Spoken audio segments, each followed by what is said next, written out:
Good morning. और कैसे हैं? मैं प्रखर, जहाँ क्लासेस फिरोजाबाद यूट्यूब चैनल पर आप सभी का स्वागत करता हूँ। जैसे कि मैंने आपको कल बताया था कि आज हम नया टॉपिक स्टार्ट करेंगे, कैलेंडर। ठीक है। कोडिंग डिकोडिंग कल मैंने पूरा ख़त्म कर दिया है, सारी टाइप मैंने उसमें करा दी है। ठीक है। जो भी आपका डाउट बन रहा है आप पर्सनली मुझे कॉल कर सकते हैं या व्हाट्सएप पे क्वेश्चन को सेंड कर सकते हैं। ठीक है। तो आज स्टार्ट करते हैं आज का टॉपिक। कैलेंडर बहुत लोगों की डिमांड थी, है ना, इम्पोर्टेंट टॉपिक है। तो हेडिंग लगा लीजिए, कैलेंडर।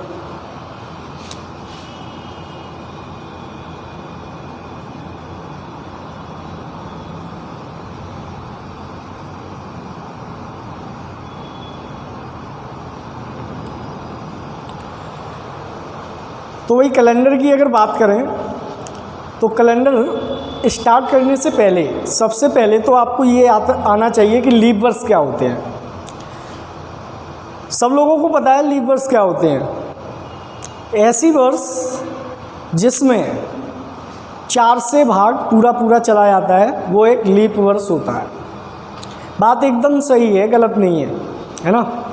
लेकिन अगर कोई ऐसी वर्ष होगी जो शताब्दी वर्ष होगी, कोई ऐसी वर्ष होगी जो शताब्दी वर्ष होगी, उसमें आपका 4 से भाग नहीं 4 से भाग दे के नहीं देखते हैं, आपको 400 से देना होगा वहाँ पे। बात समझ में आई मैंने क्या कहा? यानी कि ऐसी वर्ष जो शताब्दी वर्ष है उसमें 400 से भाग देते हैं, और ऐसी वर्ष जो शताब्दी वर्ष नहीं है उसमें 4 से भाग देते हैं। तब हम पता कर सकते हैं कि कौन सा वर्ष हमारा लीप वर्ष है और कौन सा वर्ष हमारा लीप वर्ष नहीं है। ठीक है।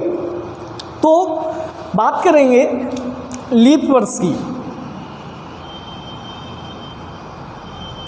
एक हेडिंग के तौर पर आप इसे लिख सकते हैं, लीप वर्ष ऐसी वर्ष जो शताब्दी वर्ष होती है, उसमें 400 का भाग जाना चाहिए। 400 का भाग यदि पूरा जाता है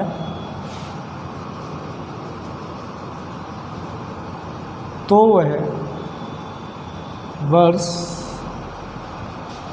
लीप वर्ष होती है।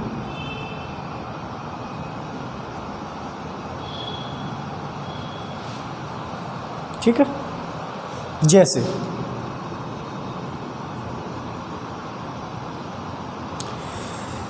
वर्ष आती है आपकी 1500 होगा, 1600 होगा, 1700 होगा, 1800 होगा, 1900 होगा और 2000।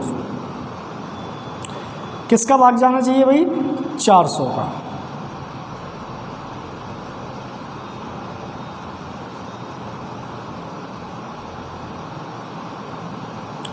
क्या 1500 में 400 का भाग पूरा जाएगा? नहीं जाएगा। तो ये आपका एक नॉर्मल ईयर बन के आएगा। नॉर्मल ईयर मतलब साधारण वर्ष जिसमें फरवरी आपकी 28 दिन की होती है। 1600 में आपका 400 का भाग पूरा चला जाएगा, तो ये आपका क्या बन के आएगा? Leap year. 1700 में नहीं जाएगा, नॉर्मल ईयर रहेगा। 1800 में भी नहीं जाएगा, नॉर्मल ईयर रहेगा। 1900 में भी नहीं जाएगा, नॉर्मल ईयर रहेगा। और ये बन के आएगा आपका लीप ईयर। बताओ बात समझ में आई या नहीं? क्लियर है? तो यहाँ से हम एक चीज़ ये कह सकते हैं कि हर 400वीं शताब्दी आपकी क्या होती है? एक लीप वर्ष होती है। हर 400वीं शताब्दी आपकी एक लीप वर्ष होती है। बात समझ में आई? क्लियर? आगे बढ़ें। आप इसको लिख सकते हैं, आप इसका स्क्रीनशॉट भी ले सकते हैं। स्क्रीनशॉट ले लीजिए आप।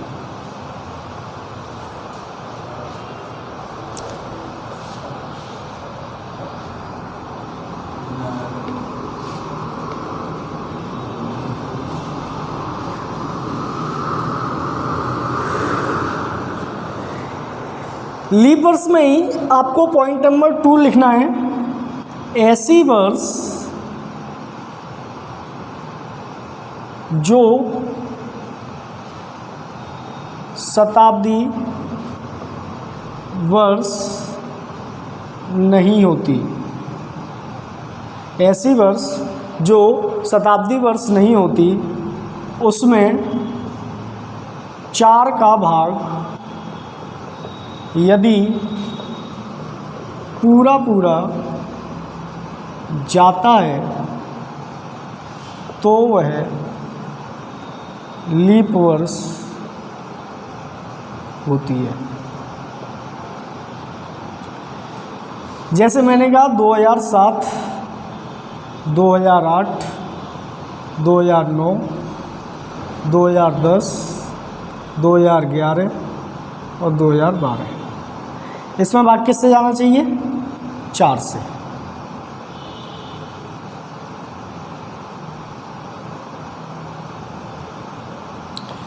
क्या 2007 में 4 का भाग पूरा पूरा जाएगा? मैथ की क्लास ले रहे होंगे, सभी ने डिविजिबिलिटी रूल पढ़े होंगे। 4 का भाग हम देते हैं तो लास्ट के 2 डिजिट में देते हैं, और लास्ट के 2 डिजिट में यहाँ पे हमें 207 दिखाई दे रहा है। क्या 07 में 4 का भाग पूरा पूरा जाएगा? नहीं जाएगा। नहीं जाएगा तो ये मेरा कौन सा वर्ष बन के आएगा? Normal year. 4 का भाग 2008 में देंगे, पूरा पूरा चला जाएगा, कौन सा वर्ष बन के आएगा? Leap year. ये मेरा कौन सा बनेगा? Normal year. ये कौन सा बनेगा? Normal year. ये कौन सा बनेगा? Normal year. ये कौन सा बनेगा? Leap year. तो यहाँ से एक चीज़ ये समझ में आती है कि हर 4 साल बाद एक लीप वर्ष आता है। क्लियर है? हर 400वीं शताब्दी एक लीप वर्ष होती है, और हर 4 साल के बाद एक लीप वर्ष आता है। बताओ बात समझ में आई या नहीं? क्लियर है सभी को? स्क्रीनशॉट ले लो।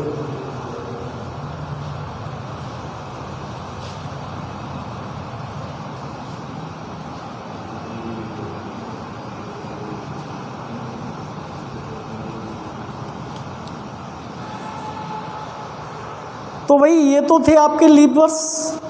अब बात करेंगे विषम दिन की। तो विषम दिन क्या होते हैं?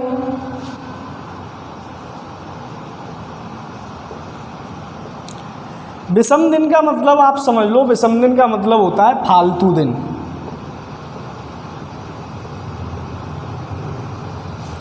विषम दिन का मतलब फालतू के दिन।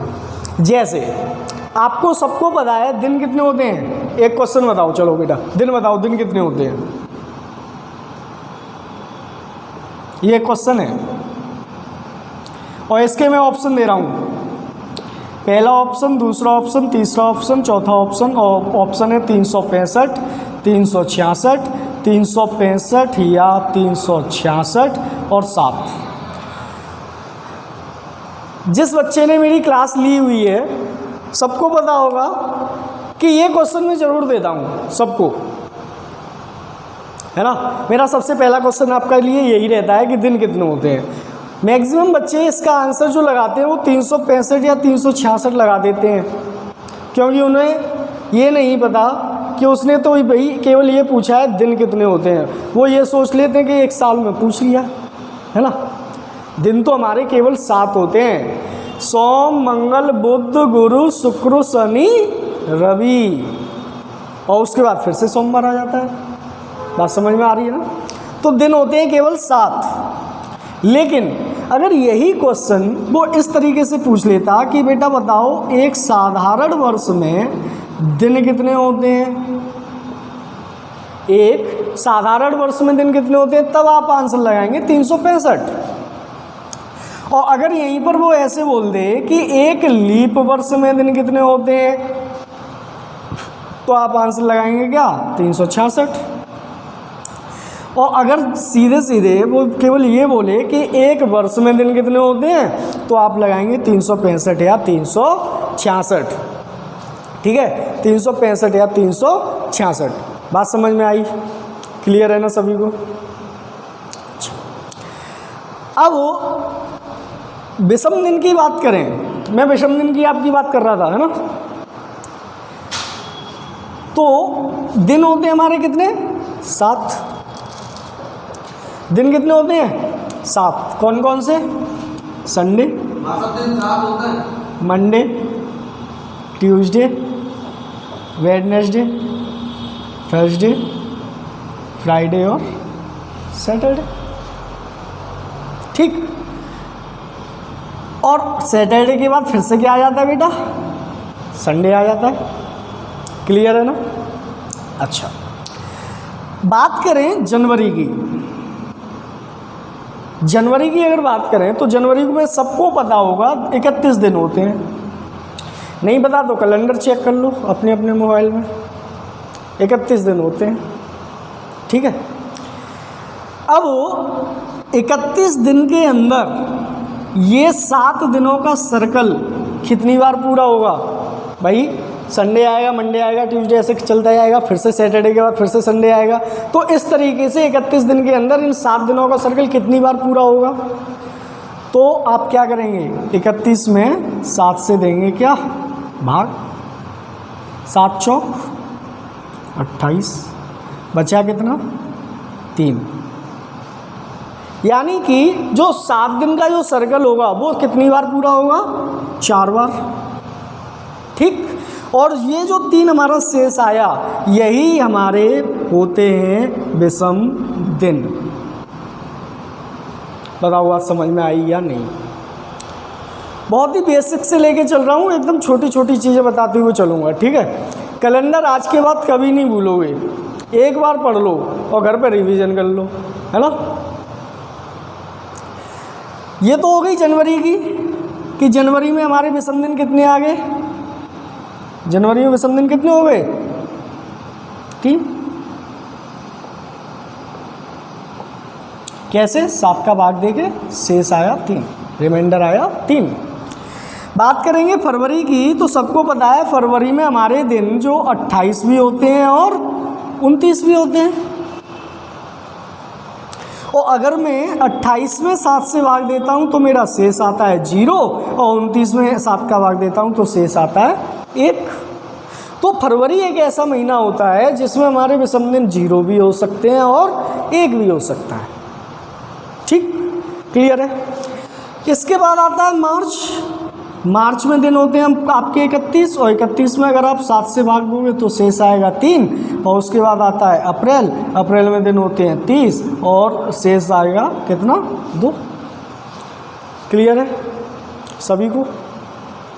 ओके, आगे बढ़ते हैं। ये तो हो गए हमारे विषम दिन।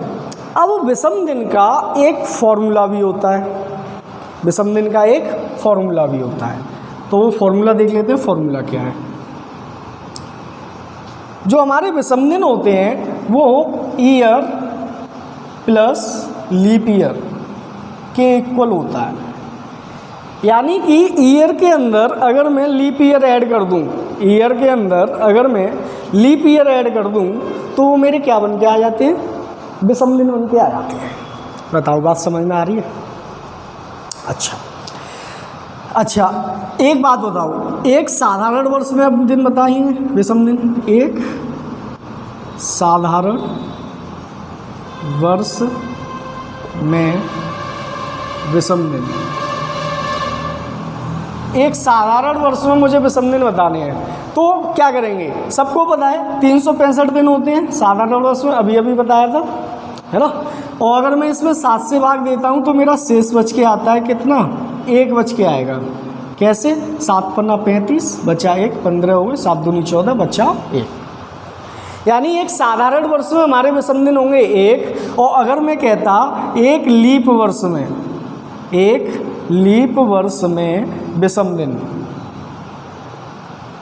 तो एक लीप वर्ष में विषम दिन हमारे कितने हो जाएंगे भाई? 366 में 7 से भाग देंगे तो शेष कितना आ जाएगा?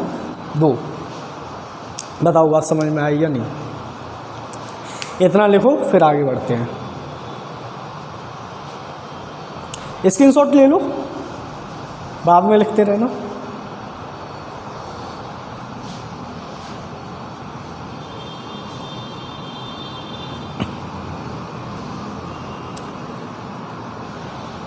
अब मैं एक कॉन्सेप्ट पे बढ़ रहा हूँ। एक कॉन्सेप्ट है, इस कॉन्सेप्ट को आप अच्छे से समझ लीजिएगा।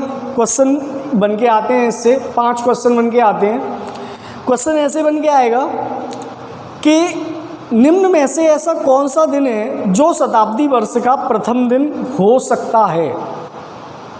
दूसरा क्वेश्चन बन के आएगा, निम्न में से ऐसा कौन सा दिन है जो शताब्दी वर्ष का प्रथम दिन नहीं हो सकता है। जब उसने प्रथम दिन पूछा है तो अंतिम दिन भी पूछेगा।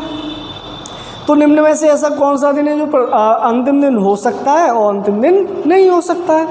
4 क्वेश्चन हो गए आपके। एक क्वेश्चन और आएगा, वो कौन कैसे, वो अभी समझ लेते हैं। पहले इस कॉन्सेप्ट की बात करें, ठीक है। अभी मैंने आपको बताया भाई एक फॉर्मूला है विषम दिन का, क्या है? Year plus leap year, year plus leap year. अब अगर मैं बात करता 100 साल की, अब मुझे 100 साल के अंदर क्या बताने हैं? विषम दिन बताने हैं। तो 100 साल के अंदर विषम दिन बताने हैं, तो विषम दिन बराबर हमारा क्या होता है? Year plus leap year. Year में यानी 100 साल हो गए, और 100 साल के अंदर जितने भी लीप ईयर होंगे दोनों को जोड़ देंगे, वो मेरा क्या बन के आ जाएंगे? विषम दिन बन के आ जाएंगे। बात समझ में आ रही है ना? वही चीज़ है, अगर मैं बात करता 100 साल की, तो 100 साल में लीप वर्ष अगर मैं चेक करूँ तो बताओ भाई 100 साल में लीप वर्ष कितने होंगे भाई? हर 4 साल बाद आती है, अभी बताया मैंने। तो 100 में आप क्या करेंगे? 4 का भाग देंगे, बनेगा कितना? 25। कितना बच के आएगा? 25। लेकिन 25 आपके लीप वर्ष नहीं होते, एक कम होता है, 24 होते हैं। इसका रीज़न क्या है? इसका रीज़न ये है कि मैंने अभी थोड़ी देर पहले आपको बताया कि जो शताब्दी वर्ष होती है उसमें भाग जो जाना चाहिए वो 400 से जाना चाहिए। अब ये 100वीं साल जो आएगी वो एक शताब्दी वर्ष होगी, और इसका इस 100 में आपका 400 से भाग जाएगा? नहीं आएगा। नहीं आएगा तो 100वीं साल आपकी लीप वर्ष बन के आएगी?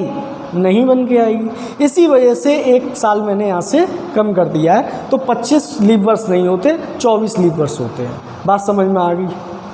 क्लियर है ना? अच्छा, अब मुझे विषम दिन ही तो निकालने हैं।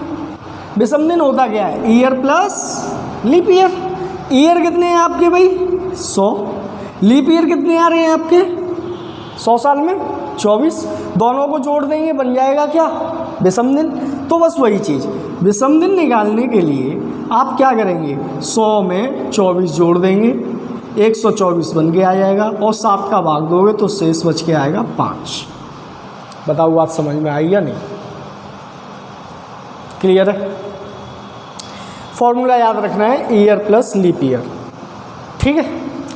इसके बाद अगर बात करें 200 साल की, तो 200 साल में आपके लीप वर्ष कितने हो जाएंगे भाई? पहली 100 में 24 और अगली 100 में भी 24, 24 24 48। विषम दिन निकालने हैं, ईयर है 200, लीप ईयर है आपके 48, दोनों को जोड़ दो, 200 प्लस 48 मिलके बनेगा 248, और 7 से भाग देंगे तो शेष कितना बच के आ जाएगा? 3 बच के आएगा। बात करेंगे 300 की, तो 300 साल में आपके लीप वर्ष कितने होंगे? पहली 100 में 24, दूसरी 100 में 24 और तीसरी 100 में भी 24, 24 24 48, 24 3 72। तो आंसर क्या आएगा? 72 लीप वर्ष। 300 साल में आपके लीप वर्ष कितने आ गए? 72। और अगर मुझे यहाँ से विषम दिन निकालने हैं तो आप क्या करेंगे? 300 में 72 जोड़ देंगे, बनेगा कितना? 372, और 7 का भाग दो दोगे तो शेष आ जाएगा कितना? 1। बताओ बात समझ में आई या नहीं?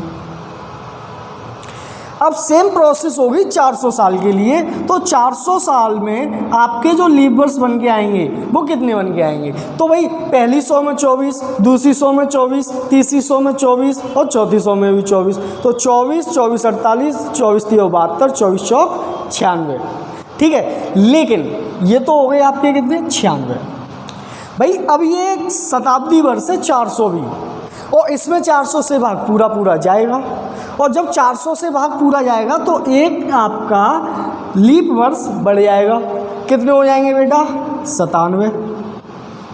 और मुझे विषम दिन निकालने हैं तो आप क्या करेंगे? 400 में 97 जोड़ देंगे, आंसर होगा 497, और 7 से भाग देंगे तो शेष कितना आएगा? 0। बताओ बात समझ में आई है नहीं? सबको क्लियर है? आगे बढ़े। तो यहाँ से एक चीज़ समझ में आई कि 100 साल में आपके विषम दिन होते हैं कितने? 5। 200 साल में आपके विषम दिन होते हैं कितने? 3। 300 साल में आपके विषम दिन होते हैं कितने? 1। और 400 साल में विषम दिन कितने होते हैं? 0। ठीक है, लिख लिया सभी ने? इसे लिख लो फटाफट, फिर आगे बढ़ते हैं। स्क्रीनशॉट ले लो।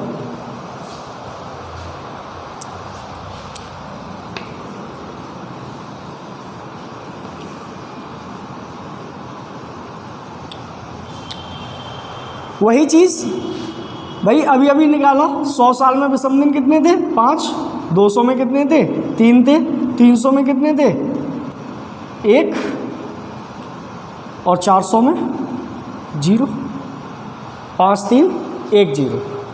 बात समझ में आई? अच्छा, अब 5 3 1 0, जैसे अभी मैंने आपको दिन लिखाए थे, Sunday, Monday, Tuesday, Wednesday, Thursday, Friday और सैटरडे। इसकी कोडिंग दे दी गई है। कोडिंग क्या दे दी है भाई? 0 1 2 3 4 5 6। भाई ये 5 दिखाई दे रहा है, 5 पे आपको क्या दिखाई देता है? फ्राइडे।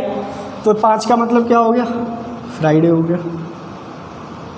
ये 3 पे क्या दिखाई दे रहा है? वेडनेसडे हो गया।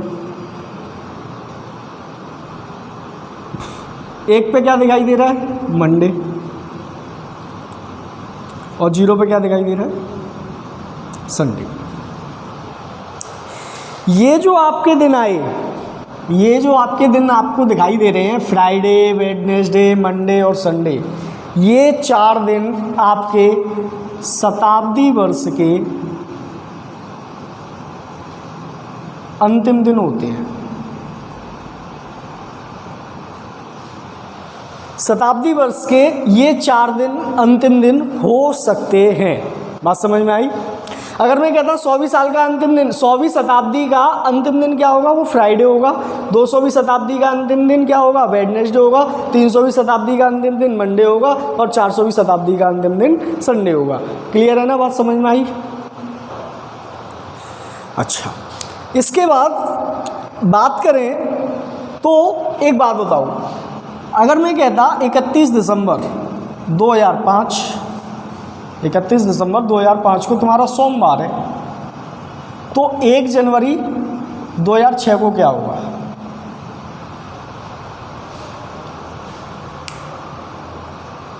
क्या होगा? मंगलवार। भाई एक ही दिन तो आ गए।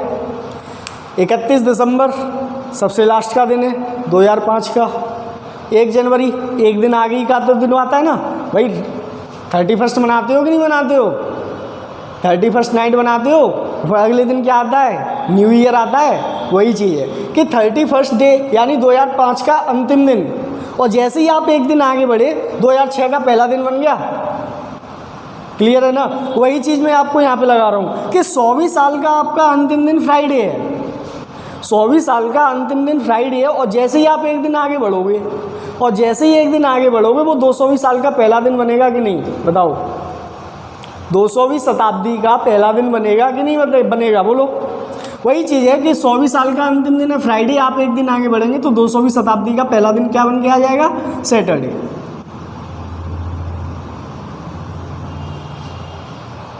और सेम प्रोसेस अगर मैं कहता 200वीं शताब्दी का अंतिम दिन आपका वेडनेसडे है, आप एक दिन आगे बढ़े और एक दिन आगे बढ़ेंगे तो 300वीं शताब्दी का पहला दिन बन के आएगा, वो क्या बन के आएगा? थर्सडे। और 300वीं शताब्दी का अंतिम दिन मंडे है, आप एक दिन आगे बढ़ेंगे तो 400वीं शताब्दी के पहले दिन पे आ जाएंगे, तो आंसर क्या बन के आएगा? ट्यूसडे। क्या बनेगा? ट्यूसडे। अब बात करें किसकी? 100वीं शताब्दी का पहला दिन कैसे निकले, है ना। अब जैसे अभी मैंने आपको बताया कि 400 में आपके विषम दिन होते हैं कितने? 0। अगर मैं बात करता आगे 500 की, तो 500 को मैं कैसे लिख सकता हूँ? 400 + 100 लिख सकता हूँ? बताओ। नहीं लिख सकता, बोलो। लिख सकता हूँ ना। 400 में हमारे विषम दिन होते हैं 0 और 100 में हमारे विषम दिन होते हैं 5, तो 500 हमारे विषम दिन कितने बन के आ जाएंगे? 5 बन के आएंगे। ऐसे ही आगे बढ़ेंगे तो 600 में हमारे फिर से कितने आ जाएंगे? 3 आ जाएंगे। 700 में कितने आ जाएंगे? 1 आएगा। 800 में कितने आएंगे? 0 आएगा। तो 5 पे फिर से हमारे यहाँ पे क्या आ जाएगा? फ्राइडे आ जाएगा। यहाँ पे क्या आएगा? वेडनेसडे आएगा। यानी कि यहाँ से एक चीज़ आपको दिखाई दे रही है कि ये वाले जो दिन है वो आपके रिपीट होते जा रहे हैं बार बार। भाई फ्राइडे वेडनेसडे मंडे संडे, फिर फ्राइडे वेडनेसडे मंडे संडे, फिर फ्राइडे वेडनेसडे मंडे संडे, ऐसे साइक्लिक ऑर्डर एक घूमता रहेगा। तो जब 400वीं शताब्दी का आपका अंतिम दिन संडे है, आप एक दिन आगे बढ़ो तो 500वीं शताब्दी का पहला दिन बनेगा, क्या बन के आएगा? मंडे। बताओ बात समझ में आई या नहीं? क्लियर है ना सभी को? इसके बाद जब 500वीं शताब्दी का अंतिम दिन तुम्हारा फ्राइडे है और 100वीं शताब्दी का भी अंतिम दिन फ्राइडे है, तो 100वीं शताब्दी और 500वीं शताब्दी के पहले दिन भी तो बराबर होंगे। ये क्या बन के आएगा? मंडे। तो इसको आप कोड से याद रख सकते हैं 1 6 4 2। ये होते हैं आपके क्या? शताब्दी वर्ष के प्रथम दिन।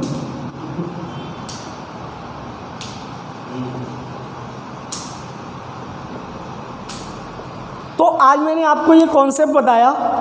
ये कॉन्सेप्ट था कि कैसे हम शताब्दी वर्ष के अंतिम दिन निकालते हैं और कैसे शताब्दी वर्ष के हम प्रथम दिन निकालते हैं।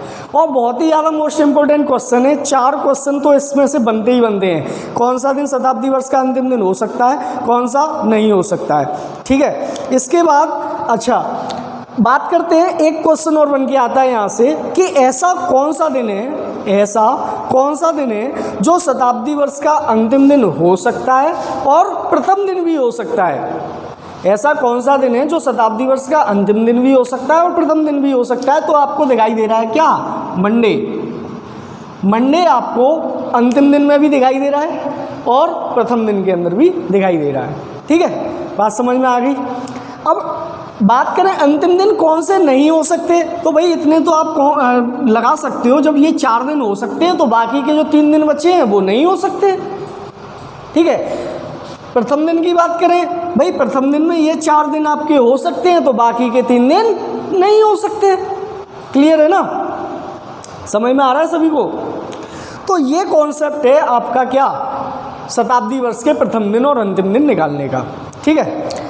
अच्छा, अब इसके आगे बढ़ेंगे हम अगली क्लास में। उसमें हम सीखेंगे कि किस तरीके से हम कैलेंडर के अंदर पर्टिकुलर एक ईयर दिया जाए और एक मंथ दिया जाए और उस डेट को दिन बताना है, तो वो दिन हम कैसे निकालेंगे। उसके भी मेरे पास 2 तरीके हैं। आपको जो सूटेबल लगे आप उससे करना, ठीक है। मैं आपको दोनों तरीके बताऊंगा, ठीक है। तो इतना ही रखते हैं, अगली क्लास में बढ़ेंगे कल, ठीक है। तब तक के लिए जुड़े रहिए हमारे चैनल से, जहाँ क्लासेस फिरोजाबाद यूट्यूब पर चैनल है। सब्सक्राइब कीजिए, उसे लाइक कीजिए, शेयर कीजिए, है ना। Okay, thank you everyone.